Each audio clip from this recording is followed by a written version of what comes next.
usually we take a topic, maybe an idea, and we pull it apart. Mm-hmm. Well, today we're looking at something that it's not just an idea, it feels more like a blueprint for a whole different reality.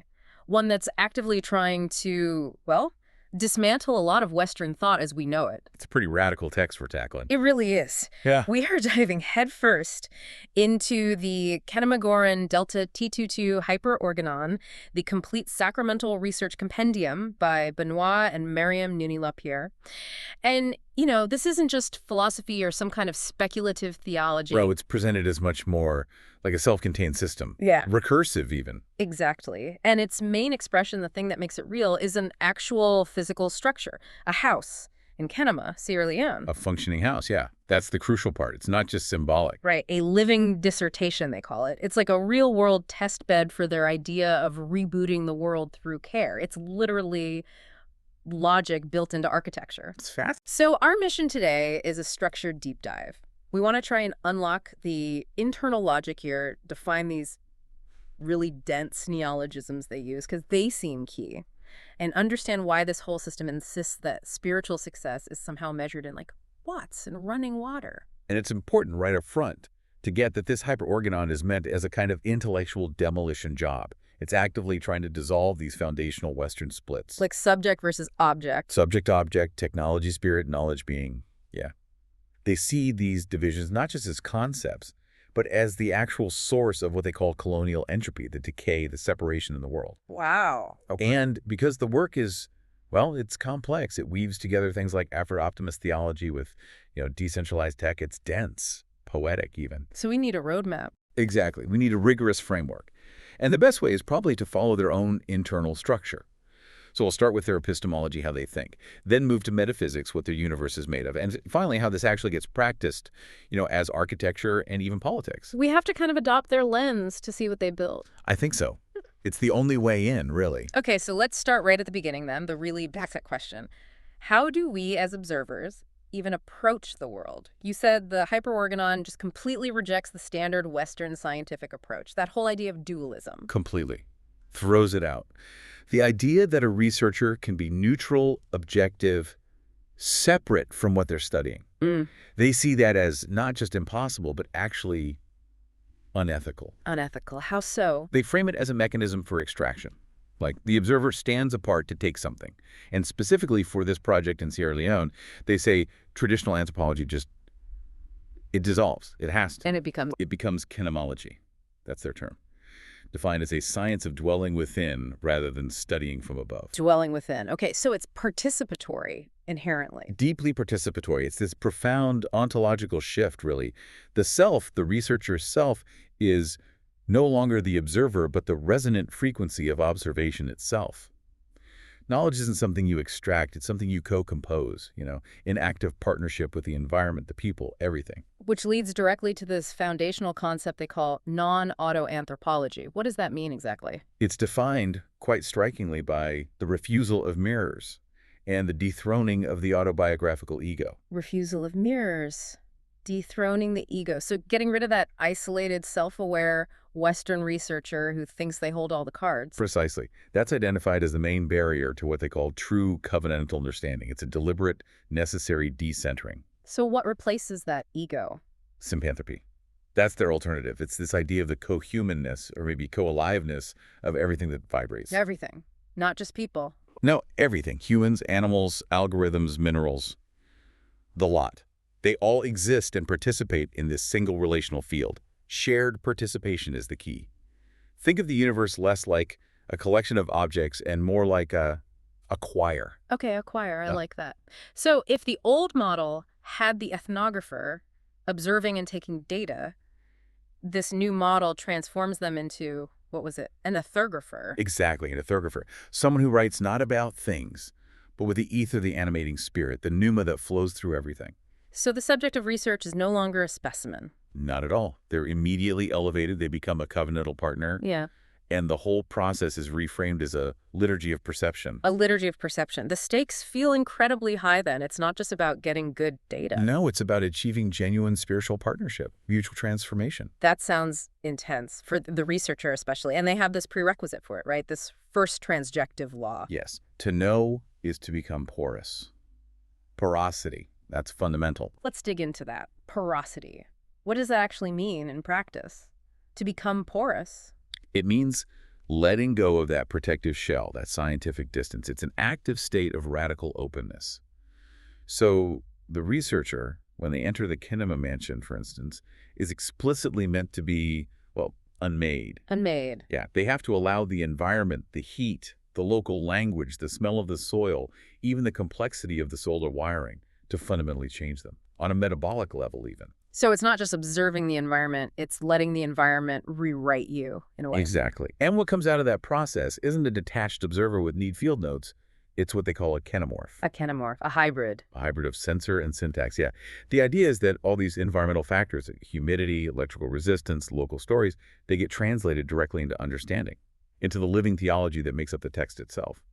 Observation becomes this interval, a sacred promise between seeing and being seen. It really does sound like a spiritual discipline wrapped up in a research methodology.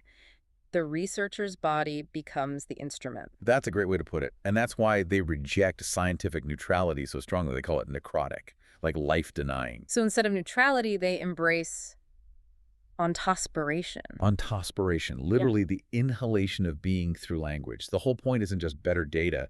It's personal and communal salvation for the knower.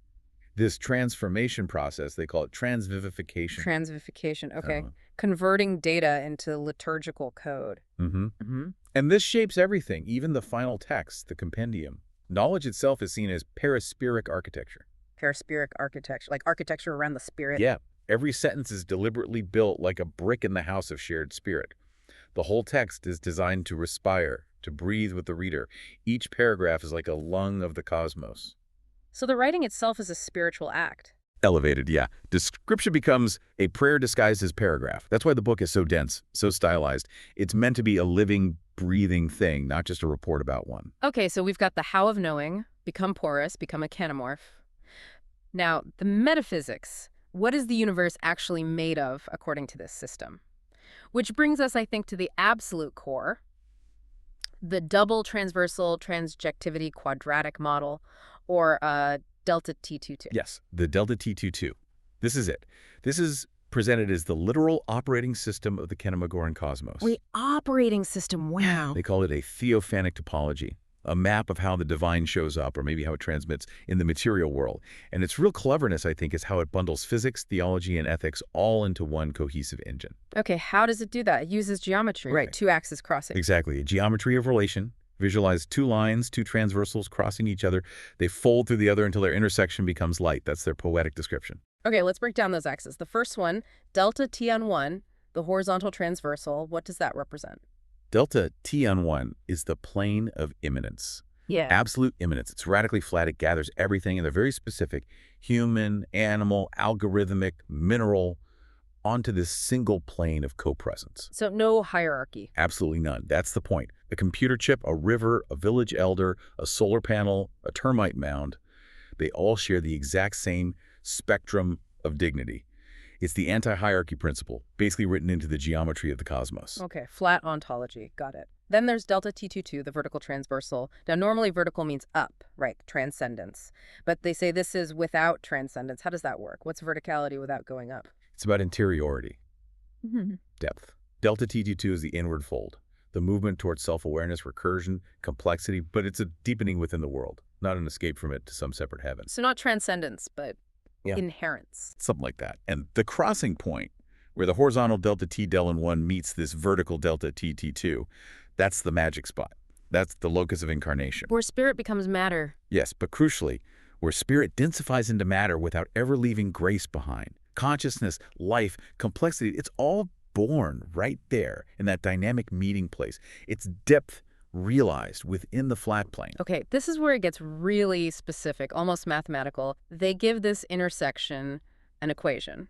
Theta, and theta. And theta is the Kenema-Goran constant. Yes, and its definition is just, theta is the rate at which humility converts knowledge into life. Wait, hold on. Humility as a constant. Yeah. Like the speed of light, but humility. Exactly like that. That's the claim. It's the philosophical core, the gravity of their system.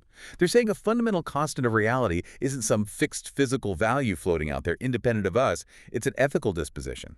So humility isn't just a virtue, it's a law of physics in their model. It's a primary determinant of how reality behaves. That's the argument. That's extraordinary. So unlike C, the speed of light, which is the same for everyone, theta depends on the observer, their humility. Yes, and it dictates the outcome. Their principle is, the more gently one observes, the brighter the world becomes.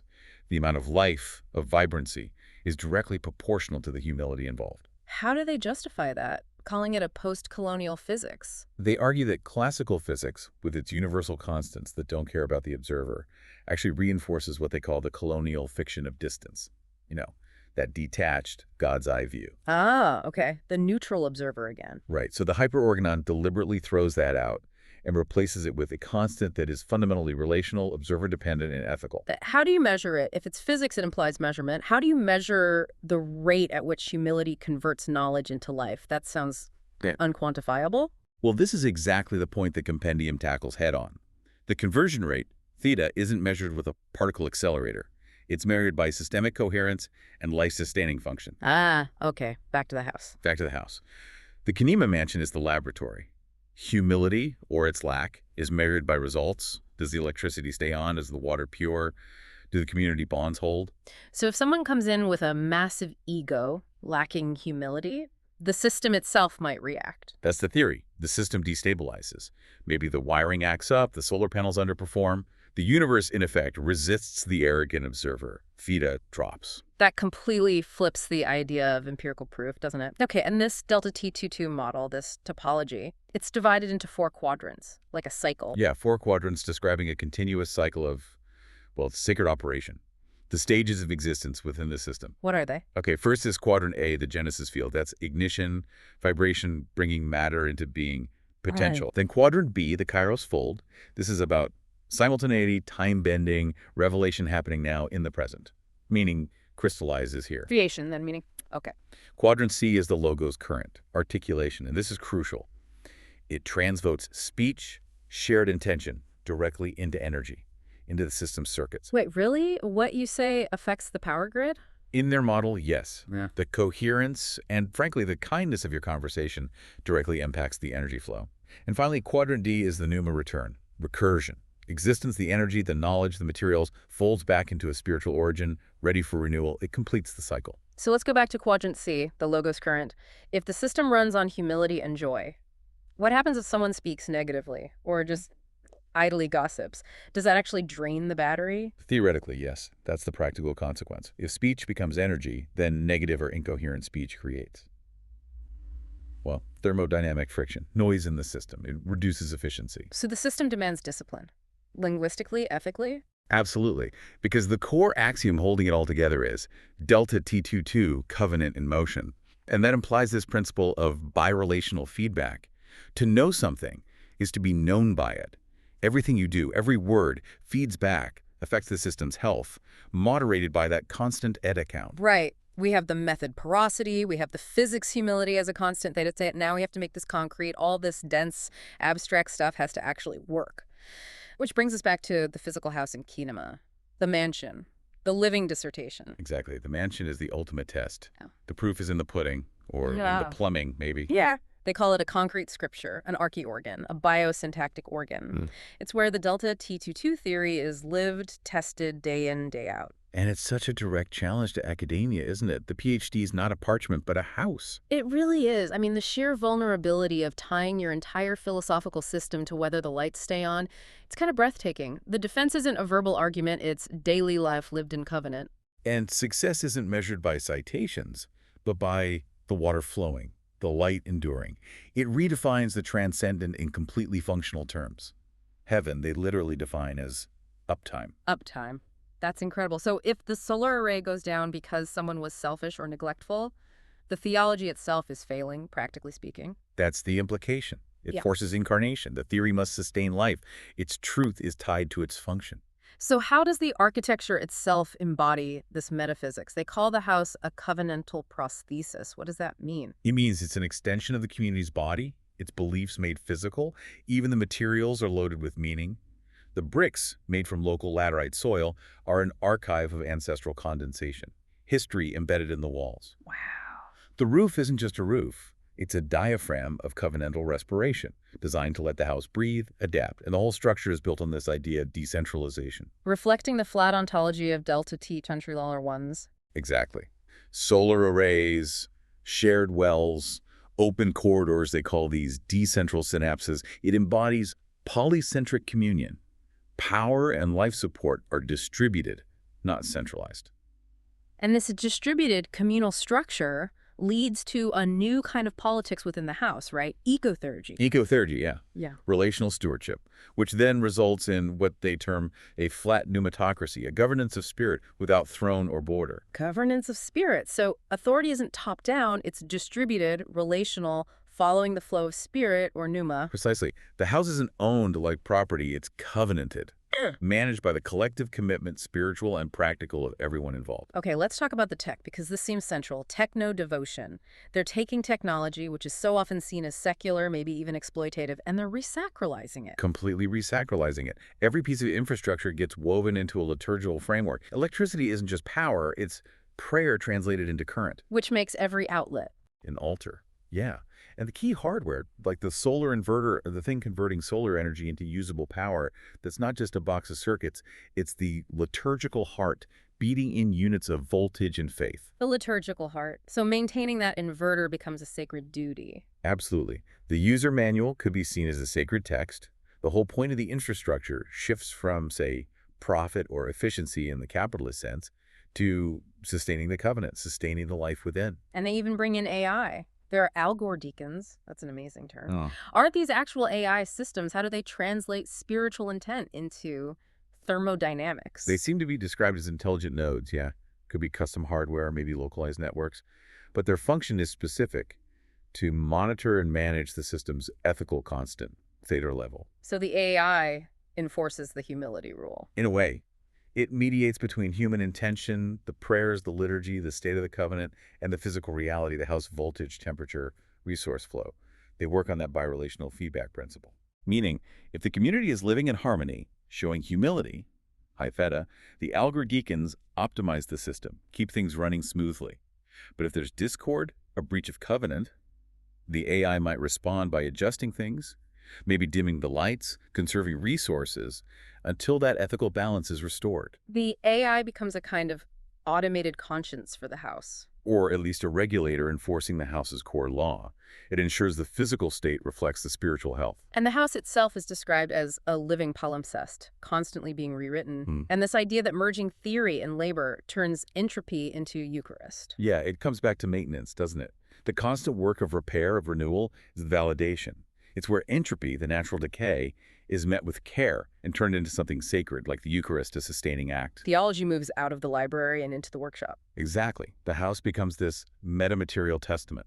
Proof that scholarship needs wiring and community needs to be both ancient and high-tech, grounded in the gritty reality of keeping things running in the tropics. Okay, so we have this incredibly complex system, the delta T22 physics, the porous knowing, the house as a living organ. But it needs, well, fuel, direction. And the hyperorganon provides that with something they call joyful Afro-optimist accelerationism. Now, accelerationism usually has pretty negative connotations, right? Like speeding up collapse. Often, yes, tied to capitalist nihilism or disruption for its own sake.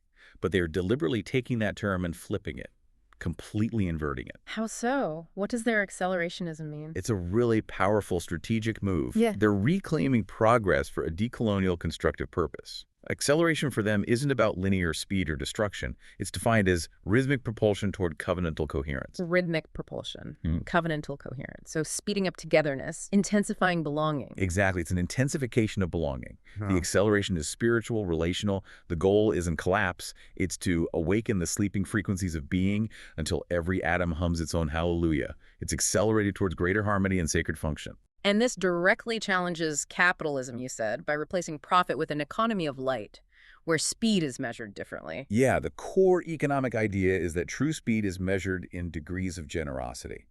The fastest system is the one that shares energy most freely. Relational speed, not industrial speed. Right. It has to connect and expand, not exploit and exhaust. And in this vision, the Kenema Mansion isn't just a one-off. It's a prototype for something bigger. a continental capacitor, storing the community's excess joy and releasing it as renewable faith. Joy. That keeps coming up. It's the actual fuel here, isn't it? Not just a feeling, but a structural force. Absolutely. Joy is the lubricant for the engine, to define it very actively as the refusal to allow pain to monopolize meaning. That's powerful. So it's not naive optimism. Not at all. It's an algorithm of resurrection. The source code for being what they call kinetically faithful.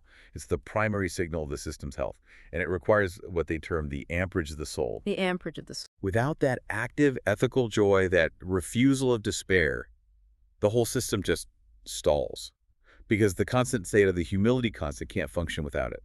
Joy keeps the data active. And this whole movement, this acceleration, is called prometatopian intensification. What does prometatopian mean here? It's their counter to apocalyptic acceleration, the idea that you have to burn everything down first. Prometatopianism seeks the fire that warms but does not consume. It's about building, intensifying what's good, not just destroying the bad. And it reframes technology's role. Fundamentally, they argue technology got hijacked by that necrotic extractive logic. But it can be redeemed if you reground it in covenantal values, link it back to the land, the community spirit, then innovation itself becomes a sacred act, an act of collective self-determination. Which leads to that incredible line, the second coming is not awaited but assembled, one solar cell at a time. Exactly. Yeah. The future isn't just going to happen. It's not handed down, it's built. Using AI, solar power, decentralized networks, that's not selling out to technology. It's the sacred work of assembly. It's actively building the desired future. Technology is redeemed as simply the earth discovering new ways to express love. Okay, so the theory, the physics, the house, the acceleration, it all seems to be held together by the language itself, the way the compendium is written. You mentioned earlier that language isn't passive for them, it's an active force. Oh, absolutely central. Language isn't just descriptive, it's generative. It literally becomes a material climate. To speak is to architect atmosphere. Architect atmosphere. Where word itself is an organon, alive, active, pulsating with voltage and soil. Yeah. What you say has direct material and spiritual effects. It ties right back into that logos current quadrant of the delta T22. So the way you structure sentences matters, physically. Yes. Syntax has to adapt. It needs to become spiralmorphic, wrapping thought around presence, connecting cognition and spirit. And grammar itself, they say, must learn humility. Grammar learning humility. How? By structuring sentences to give subject and object equal weight, for instance.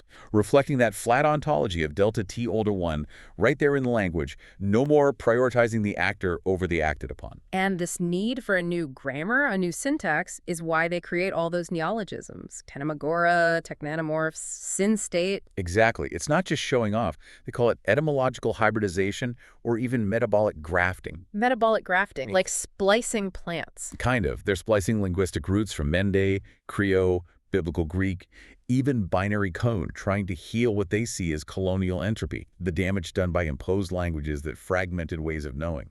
So creating new words is like ontological engineering, trying to rewire reality. That's exactly the claim, and it's incredibly ambitious. The core axiom is stark. To rename is to resurrect. Wow. And the dense style, it forces you, the reader, to participate. You have to work to co-create the meaning. Reading becomes a form of agriculture, planting seeds that have to germinate in the reader's breath. The philosophy only works if the reader engages actively. And this whole language project results in what they call flat-afro-theologic poetics. If the theology is flat, non-hierarchical, how does the poetry reflect that? Well, it means theology stops ascending.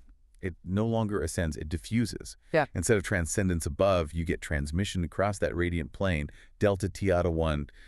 Holiness isn't up there. It's not above but around, radiating from everything. Okay. So the poet's role changes too. They're not channeling divine whispers from on high. They become a joy technician. A joy technician. Love that. Yeah, someone who installs these neologisms, these new words like luminous capacitors in the network, helping to maintain the spiritual voltage, the joy, across the whole covenantal grid.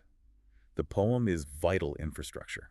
Which brings us back, full circle again, to the house, where art and maintenance merge.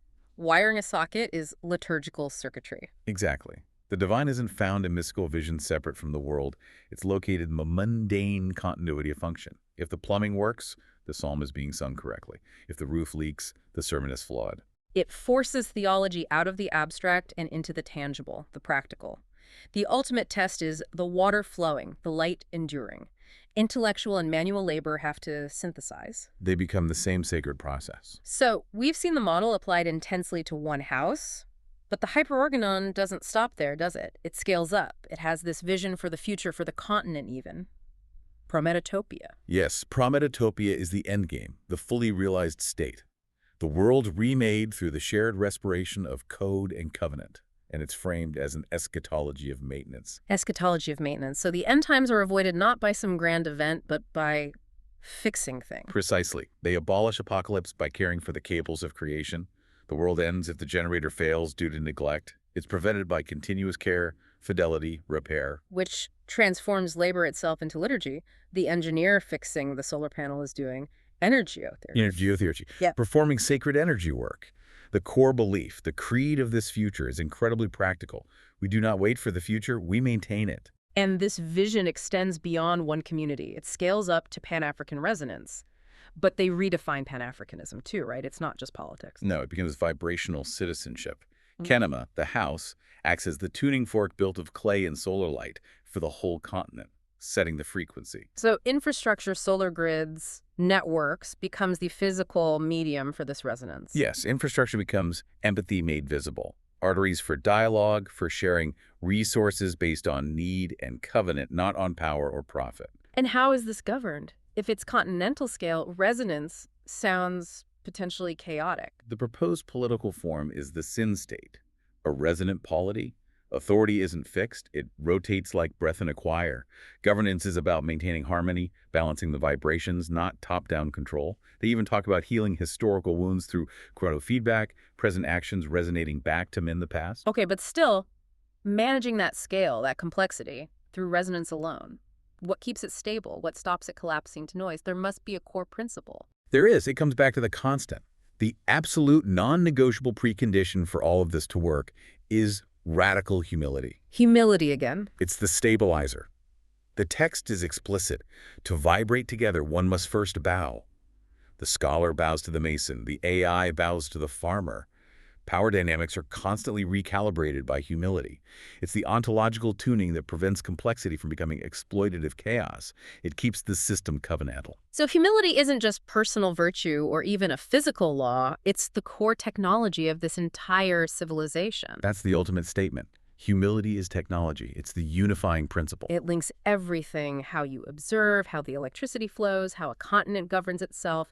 It's the fractal law. Exactly. They even offer a kind of poetic unified field theory equation for it all. Resonance equals humility multiplied by joy squared. Humility multiplied by joy squared. So your ethical choices, your inner state, have these direct, measurable, system-wide consequences across every scale. That's the profound claim. Okay. Wow. That was quite a journey through the kenema delta T22 hyperorganon. Trying to synthesize this.